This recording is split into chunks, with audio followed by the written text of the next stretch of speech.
Shalom everyone, I'm Helena, student of the holy Torah at SCTC seminary. ఈ వారం తోరా గ్రంథంలో 47వ పష రే ఏ అనగా చూడు అని అర్థం. సఫర్ తోరా నందు ఇది 47వ పష. సఫర్ దెవారిం లేదా ద్వితీయోపదేశ కాండం నందు ఇది 4వ పష. ఈ పష యొక్క 3వ అలియ వాక్య భాగములు. సఫర్ దెవారిం లేదా ద్వితీయోపదేశ కాండము 12వ అధ్యాయం 29వ వచనం, అలాగే 13వ అధ్యాయం 19వ వచనం వరకు. మోషే ఇశ్రాయేలీలకు వాగ్దాన భూమిలోని ఇతర జాతుల విగ్రహ ఆరాధ పద్ధతులను అనుసరించవద్దని హెచ్చరిస్తాడు. ఎలోహింను ఆరాధించే విధానంలో వారి ఆచారాలను అనుకరించకూడదని, ఆయన ఆజ్ఞలను ఖచ్చితంగా పాటించాలని చెప్పాడు.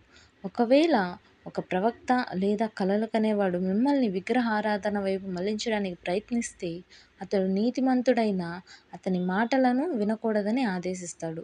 ఎలోహిం అటువంటి వారిని పరీక్షగా పంపవచ్చని, వారి విశ్వాసాన్ని సవాలు చేయడానికి అని మోషే వివరిస్తాడు. అలాంటి తప్పుడు ప్రవక్తలు లేదా విగ్రహ ఆరాధకులు శిక్షించబడాలని చెప్పాడు. ఈ భాగం ఎలోహిం పట్ల స్వచ్ఛమైన భక్తి, ఆయన ఆజ్ఞలకు విధేయత మరియు తప్పుడు బోధనల నుండి దూరంగా ఉండడం యొక్క ప్రాముఖ్యతను బోధిస్తుంది. ప్రియులారా, ఇలాంటి మరిన్ని తోరా పాఠాలను తెలుసుకొనుటకు మా యూట్యూబ్ ఛానల్ను సబ్స్క్రైబ్ చేయండి. షాలోమ్, లైత్రవోత్.